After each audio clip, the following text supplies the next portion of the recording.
শিমলুপুর station থেকে শিয়ালদা যাব, তারপর নিয়ে যাব কাজরাপাড়া।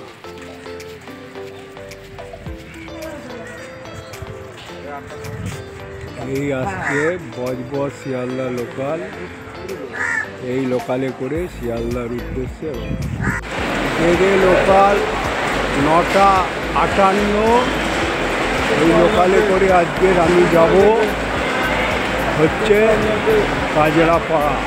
3 নম্বর প্ল্যাটফর্ম থেকে 5টা টাইমে ট্রেন ছেড়ে দিল বেদে লোকাল। আজ আমার গন্তব্যস্থল কাজরা। আজ আপনাদের প্রথমে নিয়ে যাব কাজরাপাড়ায়। আজকের কাজরাপাড়ায় নিয়ে গিয়ে আপনাদের দুটো কালী মন্দির দর্শন করাবো। প্রথমে নিয়ে যাব হচ্ছে নদিয়ার কাঁটাগঞ্জ অঞ্চলে দেবী মৃত্যুনাশিনী। এরপরে আমি এতে কাজরাপাড়ায় এসে পৌঁছালাম, ট্রেন চলে যাচ্ছে। এরপর আমি স্কেলেটারে করে এরপর আমি এই ওপর থেকে দেখাচ্ছি, দেখুন কত সুন্দরভাবে লাগছে স্টেশনটা কাজরাপাড়া।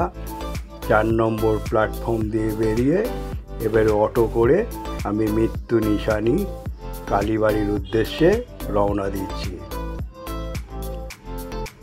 মৃত্যুনিশানী কালীবাড়ি বুড়ি বটতলায় এই মৃত্যুনাশিনী কালী সাধিকার সাধনা ক্ষেত্র থেকেই নাম হয়েছে এই বুড়ি বটতলা। 1950 সালে এই মন্দির প্রতিষ্ঠা হলেও মনে হয় এই পুজো আগে থেকেই মায়ের পুজো শুরু হয়েছিল। মা মৃত্যুনাশিনী কালী সাধিকা দেহ রেখেছিলেন আনুমানিক 30-40 বছর আগে। তার দেহ সমাধি করা হয় মন্দিরের পাশে, তবে তার সুপ্ত ইচ্ছা ছিল মায়ের বেদির নিচে তাকে সমাধি করা হোক। যাই হোক, কোনো কারণে সম্ভবত হয়ে ওঠেনি।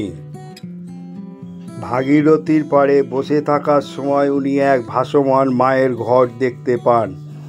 লোকমুখে প্রচলিত এই মাতৃ আদেশে ঘরটি জল থেকে তুলে এনে পার্শ্ববর্তী বট গাছের তলায় খোলা আকাশের নিচে মাতৃ সাধনা শুরু করেন। যদিও তখন বট গাছটি অত বড় ছিল না। এরপর সাধনায় সিদ্ধি লাভ করেন। তারপর স্বপ্নাদেশে মায়ের মূর্তি বর্ণনা পেয়ে মূর্তি তৈরি করেন, মায়ের পুজো অর্চনা শুরু করেন এবং মৃন্ময়ী মূর্তি বছর অঙ্গরাগ করা হয়। কিন্তু বটবৃক্ষে কোনো শুকনো ডাল না থাকার জন্য সবাই আশ্চর্য হয়। পর অবশ্য বৃক্ষের ওপর উঠলে সবুজ বৃক্ষের মধ্যেই শুকনো ডাল পরিলক্ষিত হয়।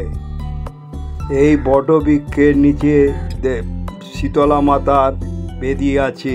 ওনার স্বামীর আদর্শ মেনে গৃহত্যাগ করে তারপর যাই হোক উনি এখানে সাধনা শুরু করেন। সাধনা শুরু করার পর উনি মা মৃত্যুনাশিনীর এই প্রতিকৃতিতে লাভ করেন। মানে ওই সাধনালব্ধ মূর্তি হচ্ছে ওই মৃত্যুনাশিনী কালী। মৃত্যুনাশিনী কালী। এবার ওটা পাওয়ার পর তারপর উনি ধীরে ধীরে এখানে তখন জনবসতি হয়নি, জনমানব এই জায়গা। তারপর ধীরে ধীরে উনি মানুষজন আসার পর ওনাকে মন্দির করে দেওয়া হয়। করে দেওয়ার পর তারপর উনি এখানে পুজো আর্চা শুরু হয়। পয়লা বৈশাখে মেলা শুরু হয়, মাঘী পূর্ণিমা আসল পুজো শুরু হয়, মানে মাঘী পূর্ণিমা মানে বাৎসরিক পুজো। তারপর উনি ধীরে ধীরে দেহ রাখেন, দেহ রাখার পরেই চলছে। মানে আমি এটা ছোট করে বললাম কারণ ছোট হয় না। এবার মানে অনেক বড়, মানে এর অনেক ইতিহাস আছে, বহু ইতিহাস আছে। মানে এখানে এমনও হয় যে অনেক কঠিন রোগ মানে এখনো পর্যন্ত মানে হয়তো ডাক্তাররা বারণ করে দিয়েছে, তো সেগুলো ভালো হয়ে গিয়েছে অনেক, মানে মনস্কামনা করেছে মায়ের কাছে। আজ এখানে কিভাবে মনস্কামনা করে মাকে? এমনি এসে ওখানে পুজো দিয়ে যায়। কোনো ঢিল বাঁধা? না, ওরকম কোনো প্রচলন নেই।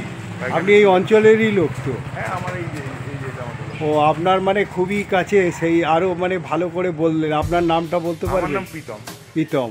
দেখ, প্রীতমবাবু আমাকে একটু সাহায্য করলো। আমি এসছিলাম এক অজানা লোকের মাধ্যমে।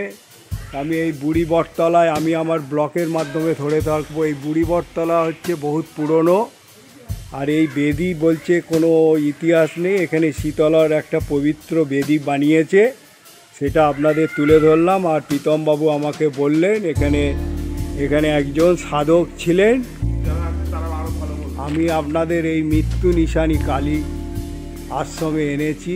এটা প্রতিষ্ঠিত শ্রী মাধবানন্দ ব্রহ্মচারী শিষ্য সাধনা রায় প্রিয়াসী দাসী, 1 নম্বর কাঁটাগঞ্জ, বুড়িবটতলা। এটা নদিয়ায় অবস্থিত। দেখুন এখানে এই হলো আপনার মন্দিরের পেরিমিটার। তারপর এখানে এক যজ্ঞকুণ্ড আছে। তারপর এখানে এক তুলসী মঞ্চ আছে। আর যে হচ্ছে মাধবানন্দ ব্রহ্মচারী শিষ্য যে সাধু মা রাই প্রিয়াসী দাসী, তার হচ্ছে এইটা মন্দিরের পাশেই তার সমাধি গড়ে উঠেছে। কিন্তু শুনেছিলাম যে তার মন্দিরের সঙ্গেই সমাধি মন্দির হওয়ার কথা ছিল, কিন্তু কোনো কারণবশত সেটা হয়ে ওঠেনি। সেই জন্য তার সমাধি মন্দিরের পাশেই হয়েছে। স্বপ্নাদেশে মায়ের মূর্তির বর্ণনা পেয়ে মূর্তি তৈরি করে মায়ের পুজো অর্চনা শুরু হয়। মৃন্ময়ী মূর্তি প্রতি বছর অঙ্গরাগ করা হয়, কিন্তু মায়ের মূর্তির কোনো প্রকার ক্ষত না দেখা দিলেও পরিবর্তন করার আদেশ রয়েছে। মাতৃমূর্তির পাশেই রয়েছে মায়ের ভৈরব। মায়ের ভৈরবের নাম কপাল ভৈরব। পরবর্তীকালে এরপর একটু একটু করে বসতি স্থাপন হয় এবং খোলা আকাশের নিচে মাতৃ সাধনার অসুবিধার জন্য প্রথমে খড়ের ছাউনি দিয়ে তৈরি মন্দিরের মায়ের জন্য গড়ে উঠেছিল। দুষ্ট লোকের জন্য আগুনে পুড়িয়ে যায়। মাতৃ সাধনা শুরু করেন সাধিকা মায়ের কাছে। শৌচ অশৌচের কোনো ব্যাপার ছিল, তিনি মাকে আপন মনে করতেন, বেটি বলে ডাকতেন। তাই একটি আশ্চর্যের ব্যাপার, বর্ষান্তরে একবার মাঘী পূর্ণিমা সাধিকা স্নান করে মায়ের অলৌকিক ঘটনায় অসুস্থ রোগী সুস্থ হওয়ার, কোনো রোগ এলে মুক্ত লাভ করে, চাকরি হওয়া, নিঃসন্তান ইত্যাদি এসব অলৌকিক ঘটনা ঘটেছে। মায়ের রূপ ভিন্ন। এখানে ত্রিমাতা যুক্ত গাত্রবর্ণ শ্বেত শুভ্র মা সরভুজা, ওপরে ডান হাতে খড়া, ওপরে বাঁ হাতে খঙ্গ, নিচের বাঁ হাতে নরমুণ্ড, বাঁ দিকে হাতটি বড়া ভয়দায়িনী। মায়ের নিত্য ভোগে চিড়ে, বাতাসা, কিশমিশ, কাজু থাকে, নিবেদন করা হয় মন্দিরের প্রতিষ্ঠা দিবস মাঘী পূর্ণিমাতে। তবে স্থানীয় বাসিন্দাদের ইচ্ছায় পয়লা বৈশাখে একটা ছোট মেলার আয়োজন করে। সাধিকার ইচ্ছা ছিল মন্দিরের নিচে তার সমাধি হওয়া উচিত ছিল, কিন্তু কোনো কারণবশত এই সমাধি মন্দিরের পাশেই তার সমাধি মন্দির হয়েছে। আর এই হলো হোমকুণ্ড। এইগুলো আপনাদের তুলে ধরলাম। এরপরে গন্তব্যস্থল হচ্ছে কাজরাপাড়ার ডাকাত কালীবাড়ি। আপনাদের নিয়ে যাচ্ছি, চলুন। এই ডাকাত কালীবাড়িতে এসে পৌঁছালাম। কাজরাপাড়ায় ডাকাত রঘু সর্দার ইতিহাস বলছে নিম গাছের নিচে মায়ের থান ছিল।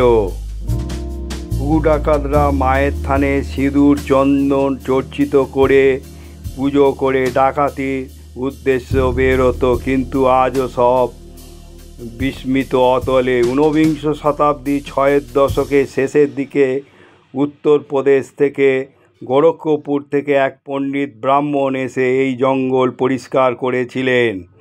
দিনের বেলায় পণ্ডিতজি গান গেয়ে সময় কাটাতেন। স্থানীয় তাকে গানে মুগ্ধ করে তাকে একটি হারমোনিয়াম উপহার দিয়েছিল। পরবর্তীকালে সেই হারমোনিয়াম বাবা ডাকাত কালীর স্থান সংস্কার করে তামার ফলকে দক্ষিণ কালী মূর্তি খোদিত করেন। পরবর্তীকালে এলাকার মানুষজনের সাহায্যে হারমোনিয়াম বাবা কালী মন্দিরের ডান দিকে সীতারাম মন্দির, বাঁ দিকে বজরংবলীর মন্দির গড়ে তোলেন। এখানে দেবীর নিত্য পুজো হয়। এছাড়া কার্তিক মাসে অমাবস্যা তিথিতে এখানে উৎসব হয়। দেবী এখানে জাগ্রত। ভক্তদের অনুদানে আজ টিকে রয়েছে রঘু ডাকাতের স্মৃতি বিজড়িত এই কালীবাড়ি। মনস্কামনা পূরণের জন্য দূর দূরান্ত থেকে ভক্তরা ছুটে আসেন। যদিও ডাকাত সর্দারের এই আবাসস্থলে সুড়ঙ্গ পথ নিয়ে এখনও অন্ধকার কাজরাপাড়ার মানুষজন, জানা গিয়েছে তৎকালীন প্রশাসনের তাড়া খেয়ে পালানোর জন্যই রঘু ডাকাত 3টি সুড়ঙ্গ পথ তৈরি করেছিলেন।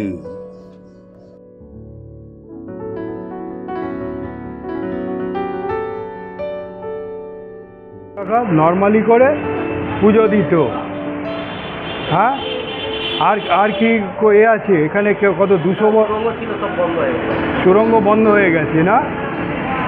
আর মন্দির কি এখন বন্ধ হয়ে যাবে? কালী মন্দির এই হচ্ছে শিলা বিশিষ্ট কালী, কত সুন্দরভাবে গড়ে উঠেছে। এই শিলাতে পুজো হয়। তারপর ওখানে মা দুর্গা বিরাজ করছে, পাশে শিব আছে, তারপরে ভারত মাতা ওপরে। এই মন্দির কত সুন্দরভাবে গড়ে উঠেছে দেখুন। বহু দূর দূরান্ত থেকে আসে, কত পুরনো মন্দির।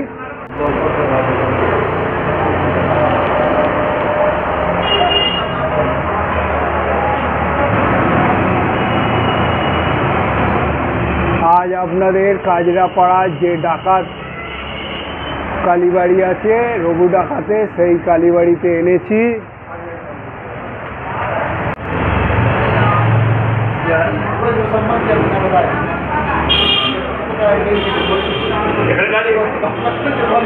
এটা প্রণামী দেখুন, লোকের এতে দাঁড়িয়েও মাকে ভক্তরা করছে, প্রণামী দিচ্ছে, শুধু তাদের নিজস্ব মনস্কামনাও জানাচ্ছেন, সেটাও আপনাদের তুলে ধরলাম। কত পুরনো তার। এই হচ্ছে পিলার দেখুন, এই পিলার আগেকারে, এইসব পিলার এখন পাবেন না। তারপর এই মন্দিরে এলে আপনারা হনুমানজিকেও পেয়ে যাবেন। দেখুন, আজ মঙ্গলবার, হনুমানজিকে পুজো দিচ্ছে, হনুমানজিকেও পুজো দিচ্ছে। জয় বজরংবলী। এই মন্দিরে বজরংবলীও বিরাজ করছে।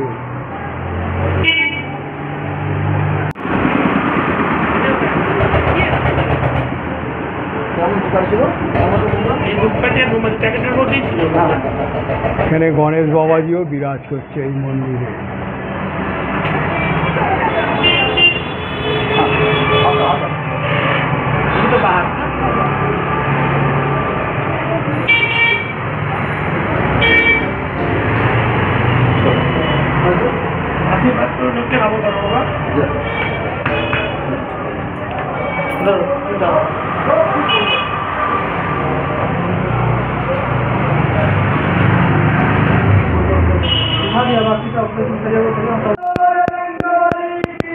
হোমকুণ্ড দেখুন এই মন্দিরে। এই মন্দিরে হচ্ছে দেখুন, ঘট দিয়ে দিয়ে এখানে পুজো হচ্ছে।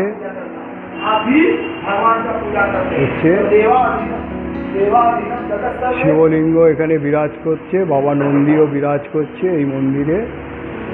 দেখুন, সব মনস্কামনার জন্য দূর দূরান্ত থেকে এখানে আসে। কত শিলা আছে সেগুলো আপনাদের তুলে ধরছি। শিবলিঙ্গর সঙ্গে শিলা আছে, কত সুন্দরভাবে।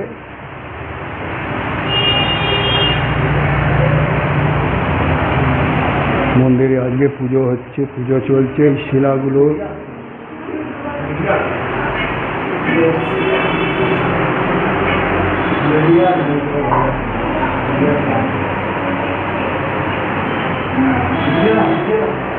ये कि इधर क्या सामाजिक अनुष्ठान होता है? सामाजिक अनुष्ठान होता है और मंगलिक कार्य होता है, विवाह होता है, जन्म होता है, स्नान होता है, पूजा पाठ होता है, भगवान का सब कार्य होता है। माने वो सामाजिक जो तो स्वल्प मूल्य होता है।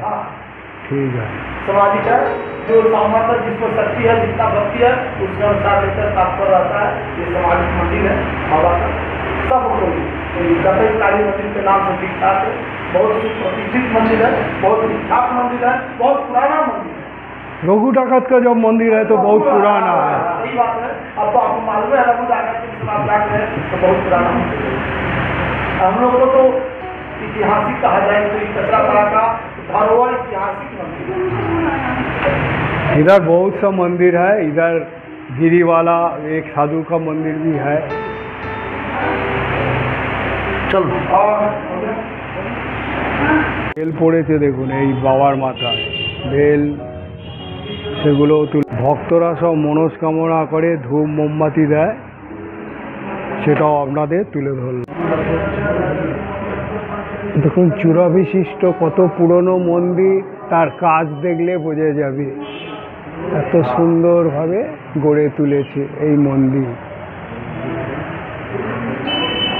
হোমকুণ্ড দেখুন, এখানে হোমকুণ্ড। মন্দিরে সামাজিক অনুষ্ঠানেরও অনেক কিছু কাজ হয়ে থাকে, সেটাও পণ্ডিত মশাই বললেন।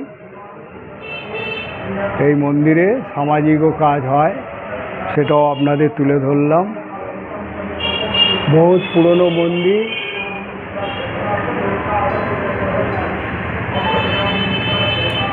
এই শিব মন্দিরে একটা সামাজিক কাজ চলছে দেখুন।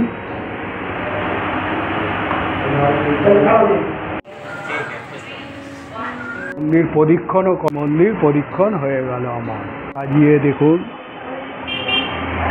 তুলেছে কত সুন্দরভাবে, সেটাও তুলে ধরলাম।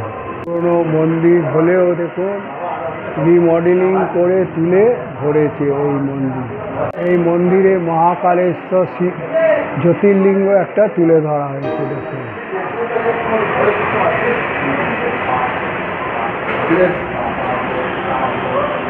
সেটাও আপনাদের তুলে ভোগ লেগেছে, সেই জন্য পর্দা দেওয়া হয়েছে।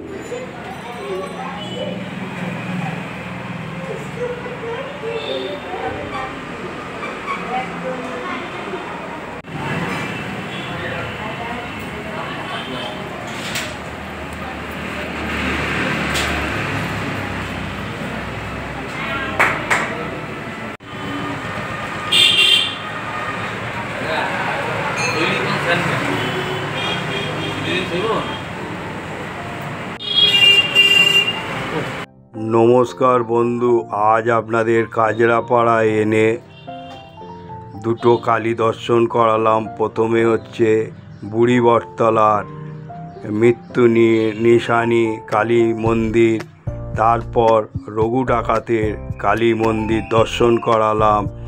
এইগুলো দর্শন করার পর আপনাদের যদি এই দুটো কালী মন্দির একসঙ্গে দেখে ভালো লেগে মনে করেন, তাহলে একটা করে লাইক করবেন, আর যত শেয়ার করবেন লোকে জানতে পারবে কাজরাপাড়াতে কালী মন্দির রয়েছে। আর আমি বলবো এখনও যারা সাবস্ক্রাইব করেননি, সাবস্ক্রাইব করলে অল বোতামটা টিপে দেবেন। আমি যখনই কোনো ব্লগ বানাবো আপনারা পেয়ে যাবেন। আপনারা ভালো থাকুন, সুস্থ থাকুন।